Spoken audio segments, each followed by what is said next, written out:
Hello students.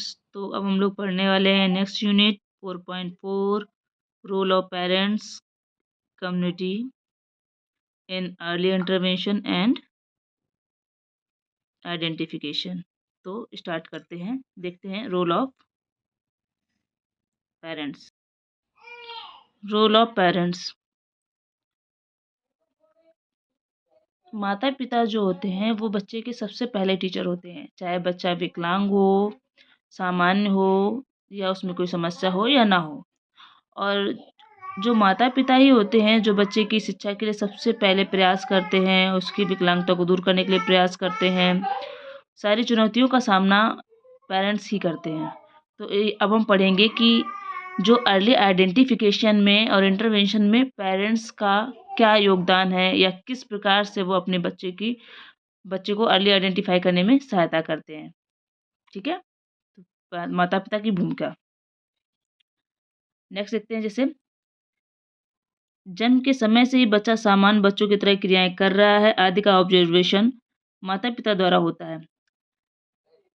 बच्चा, जैसे बच्चे ने जन्म लिया, जन्म लेने के बाद वो माँ के पास रहता है, तो बच्चा रो रहा है, बच्चा आंखें ब्लिंक कर रहा है, बच्चा हिल डुल रहा है, क्या क्रियाएं जो नॉर्मल सामान्य बच्चा करता है उस सब का ऑब्जर्वेशन सबसे पहले माँ करती है, या उसके आसपास रहने वाले सदस्य करते हैं जो उसमें फैमिली में होते हैं। तो इस प्रकार हम कह सकते हैं कि सबसे पहले जो सामान्य एक्टिविटीज़ होती हैं, सामान्य क्रियाओं की जो ऑब्जर्वेशन करने वाले सबसे पहले जो होते हैं वो माता पिता होते हैं। यदि बच्चा, अब माता पिता की क्या भूमिकाएं होती हैं कि वो ये ध्यान देते हैं कि तेज प्रकाश है, जैसे तेज लाइट है अचानक से, या बच्चा सो रहा है तो अचानक से कोई रूम में आके लाइट जला देता है, तो बच्चा आंखें ब्लिंक कर रहा है कि नहीं कर रहा है, ये माता पिता ध्यान देना होता है।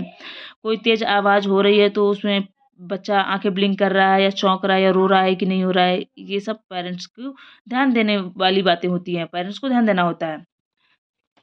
नेक्स्ट है, क्या है, अगर बच्चा सामान्य बच्चों की तरह है, जैसे कोई बच्चा 5 महीने में बैठना स्टार्ट कर देता है, वो बच्चा 5 महीने में बैठना स्टार्ट कर रहा है कि नहीं कर रहा है। 4 से 6 महीने के बीच में बच्चा बैबलिंग करना शुरू कर देता है, ब ब ब द द द करना शुरू करता है, तो आपका बच्चा शुरू कर रहा है नहीं कर रहा है, इन सभी का ध्यान माता पिता पेरेंट्स को देना होता है। ये उनको ध्यान करने योग्य बातें होती हैं। अगर उसमें कोई समस्या दिखाई दे रही है, मान लीजिए वो बच्चा बैठना शुरू नहीं कर रहा है, या बोलना शुरू हल्का हल्का द द ब ब ब नहीं करता है, या आवाज़ 6 महीने पे बच्चा क्या करता है कि अपने आवाज़ के प्रति, या कहीं से आप आवाज़ देते हैं हेलो है बोलते हैं, तो बच्चा क्या करता है, मुड़ के देखता है आवाज़ कहाँ से आ रही है। अगर बच्चा इस तरह से एक्टिविटी नहीं कर रहा है तो पेरेंट्स को ध्यान देने की ज़रूरत है। और सबसे बात, अगर बच्चे में कोई समस्या का आइडेंटिफिकेशन हो जाता है तो उसके प्रति पेरेंट्स का एक सकारात्मक दृष्टिकोण रखना है, जिससे बच्चा क्या होता है, वो अपने आप में उस समस्या के प्रति खुद को सकारात्मक कर पाता है, उसके साथ डील कर पाता है और उसको दूर करने के लिए कोशिश करता है, आगे बढ़ने की कोशिश करता है, सीखने की कोशिश करता है। इसीलिए पेरेंट्स को क्या करना चाहिए, बच्चे के प्रति सकारात्मक दृष्टिकोण रखना चाहिए। बच्चे के साथ जो उस घर के सामान्य बच्चे, उन्हीं बच्चों की तरह उस बच्चे के साथ सामान्य व्यवहार करना चाहिए। और अगर कोई बच्चा एचआई डायग्नोस होता है, पता चलता है कि उस बच्चे में हेयरिंग लॉस है, तो उसके लिए माता पिता को ये निम्न चरण फॉलो करने चाहिए। जैसे क्या, आइडेंटिफिकेशन सेंटर ले जाना चाहिए, जैसे अपना आइडेंटिफिकेशन सेंटर अपना क्या है, वाईजे एनआईएचएच है। अगर बच्चे में एचआई की प्रॉब्लम है तो वाईजे एनआईएचएच ले जाकर उसका आइडेंटिफिकेशन करके आए कि उसमें कितना हेयरिंग लॉस है, 1 ईयर में हेयरिंग लॉस है या दोनों ईयर में हेयरिंग लॉस है। उसके बाद स्क्रीनिंग कराना है, उसमें फिर ऑडियोलॉजिकल जांच कराना है, हेयरिंग एड देने हैं, स्पीच थेरेपी कराना है, ऑडिटरी बल्बर थेरेपी कराना है, और उसके बाद उसको एक इंक्लूसिव स्कूल भेजना है। ये सारी एक माता पिता की भूमिका होती है।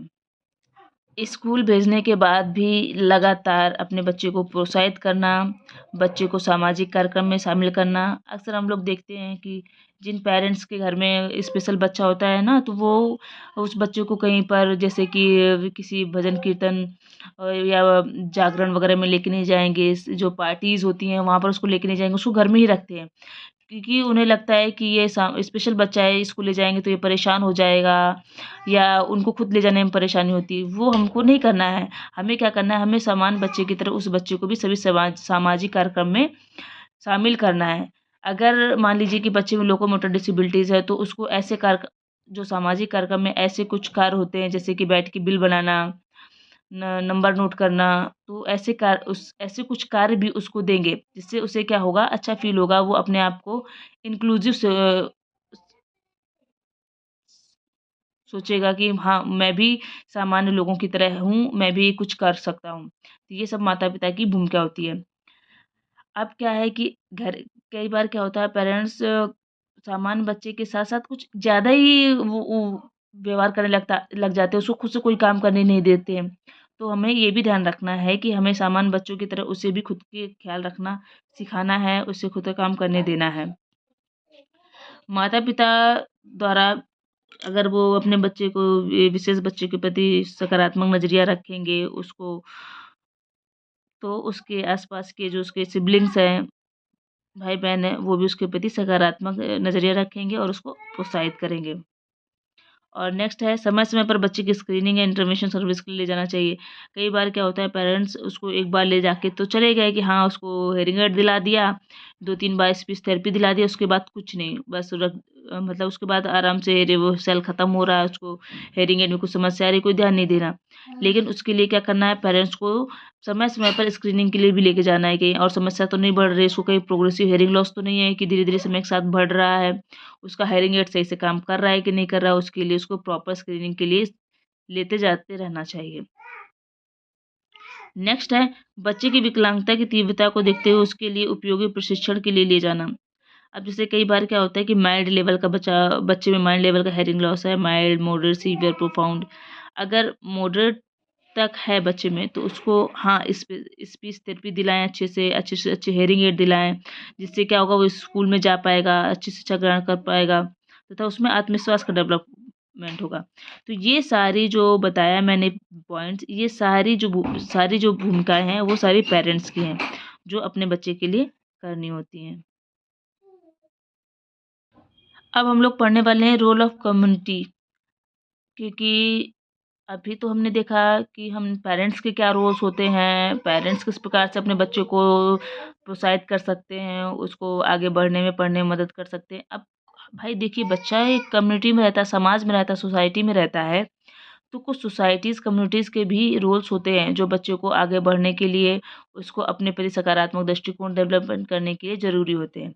तो अब हम पढ़ेंगे कि कम्युनिटीज़ के क्या रोल होते हैं। जैसे लिखा है, मनुष्य एक सामाजिक प्राणी है, बच्चा भी समाज का एक महत्वपूर्ण अंग है।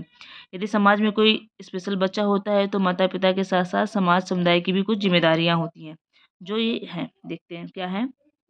नंबर 1 है, सामाजिक व्यक्तियों को भी समान बालक वृद्धि विकास की जानकारी होती है। जैसे कि जो हमारे आसपास की आंटी हैं, अंकल हैं, जो देखने आते हैं बच्चे को या बढ़ता हुआ देखते हैं, तो उन्हें भी पता होता है ना कि बच्चा इस एज में, जैसे कुछ बच्चे होते हैं जो लेट चलना स्टार्ट करते हैं, तो आंटियाँ लोग बोलना शुरू कर देती हैं कि अरे 10 महीने हो गए, अरे 9 महीने हो गए, अभी आपको बच्चा चलना स्टार्ट नहीं किया, देखो कोई समस्या तो नहीं, इसको डॉक्टर को दिखाओ। तो ये क्या करते हैं, डायरेक्टली इनडायरेक्टली वो अपनी भूमिका निभा रहे होते हैं। नेक्स्ट क्या है, घर में आने वाले रिश्तेदार, सगे संबंधी भी देखकर बता सकते हैं कि बच्चे में कुछ समस्या है। नेक्स्ट है, सामाजिक एनजीओज़ विशेष बच्चों के लिए सरकार द्वारा चलित योजनाओं को माता-पिता को बताते हैं। अरे, जैसे कोई किसी बच्चे में कोई समस्या पता चली कि हाँ, उस बच्चे में समस्या है, तो हमारे समाज में बहुत सारे सोसाइटी में सरकार द्वारा एनजीओज़ चल रहे हैं, कुछ प्राइवेट एनजीओज़ चल रहे हैं, जो बच्चों को, क्योंकि पेरेंट्स को तो पता नहीं होता है कि उस बच्चे के लिए वो क्या कर सकते हैं, कौन-कौन सी योजनाएँ हैं, या कहाँ पर जाके वो अपने बच्चों को इंटरवीन कर सकते हैं, या बच्चे को समस्याओं को सॉल्व कर सकते हैं। तो वो जो एनजीओज़ होते हैं, वो बच्चों को समस्याओं को दूर करने के लिए, उनकी योजनाएँ, उनके लिए प्रचलित योजनाओं को माता-पिता को बताते हैं। अब क्या है, नेक्स्ट है, योजनाओं के प्रति पेरेंट्स बच्चों को जागरूक करते हैं, जो एनजीओज़ होते हैं, जो लोग होते हैं। फिर नेक्स्ट है, क्षेत्र में संबंधित विकलांगता की स्क्रीनिंग के लिए कैंप का आयोजन करते हैं। जैसे कि जैसे गाँव में होते हैं, ग्राम प्रधान वगैरह होते हैं, तो वो क्या करते हैं, वो शहरों में जाकर जानकारी इकट्ठा करते हैं कि हाँ, कि क्या कोई ऐसा कैंप का आयोजन हो सकता है, क्या ऐसी कोई सरकार के द्वारा मुहिम चलाई जा रही है, या कोई ऐसा चलाया जा रहा है जिसके द्वारा वो अपने गाँव क्षेत्र में, एरिया में, शहरों में भी कैंप का आयोजन कराते हैं, जिससे संबंधित विकलांगताओं को आवश्यक उपकरण, स्क्रीनिंग मिल पाती है। कम्युनिटी का सबसे बड़ा योगदान ये होता है कि वो क्या करते हैं कि माता-पिता में सकारात्मक दृष्टिकोण का निर्माण करने में सहायता करते हैं। वो बताते हैं कि नहीं, आपका बच्चा भी सामान्य बच्चों की तरह ही है। हाँ, आपके बच्चे के लिए भी इतनी सुविधाएँ हैं, वो भी पढ़ लिख सकता है, आगे बढ़ सकता है, कोई समस्या की बात नहीं, कोई घबराने की बात नहीं। ये सारी क्या का भूमिकाएँ होती हैं, एक कम्युनिटी की होती हैं, क्योंकि पेरेंट्स अगर किसी समय परेशान हो जाते हैं तो उसके आस-पास के समुदाय के लोग उनको समझाते हैं कि कोई समस्या की बात नहीं है। इस बच्चे को भी हम उपयोगी बना सकते हैं। इनका जीवन भी सामान्य जीवन की तरह ही ये जीवन व्यतीत कर सकते हैं। नेक्स्ट है, ग्रामीण क्षेत्रों में विशेष बच्चों को उपचार के लिए संबंधित हॉस्पिटल, इंस्टीट्यूट ले जाने में सहायता करते हैं। और जो हमारे कम्युनिटी के लोग होते हैं, वो क्या करते हैं, जैसे कोई बहुत ग्रामीण इलाके में, वहाँ पर भी सरपंच, पंचायत, आंगनबाड़ी ये सब रहते हैं। ये लोग मिलकर उस बच्चे को उस ग्रामीण क्षेत्र से उससे संबंधित जहाँ पर भी हॉस्पिटल, इंस्टीट्यूट में जो सेवाएँ मिलती हैं, वहाँ तक ले जाने में उनकी सहायता करते हैं। और विकलांग बच्चे के पुनर्वसन में भी जो समुदाय होता है, वो बहुत महत्वपूर्ण भूमिका निभाता है। अब हम देखेंगे कि कुछ early childhood care and education centres होते हैं, वो कौन-कौन से होते हैं। ये हैं, जैसे है अर्ली चाइल्डहुड को देखिए, रोल तो सबके यही होते हैं, जो माता-पिता के हैं, कम्युनिटी के हैं, जो हमारे स्कूल के हैं, ये सबके रोल्स यही होते हैं कि पेरेंट्स को मोटिवेट करना है, बच्चे में सकारात्मक दृष्टिकोण का विकास करना है, उसके साथ अच्छा व्यवहार करना है, पॉजिटिव व्यवहार करना है, ये सब रोल्स होते हैं।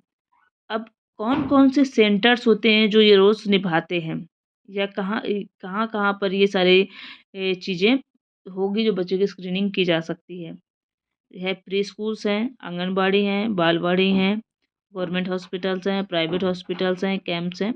यहाँ पर हम क्या कर सकते हैं, ये early childhood care and education centres होते हैं, जहाँ पर बच्चे की अर्ली आइडेंटिफिकेशन एंड इंटरवेंशन किया जाता है। तो आई होप कि आपको समझ आया होगा। ये एग्ज़ाम पर्पज़ से जल्दी-जल्दी बनाए गए वीडियोज़ हैं, तो और पर्याप्त है आपके एग्ज़ाम के लिए। देखिए, अगर आपको लगे कि हाँ, सही है, तो आप दूसरों के साथ फॉरवर्ड कीजिए, चैनल को सब्सक्राइब कीजिए। Thank you.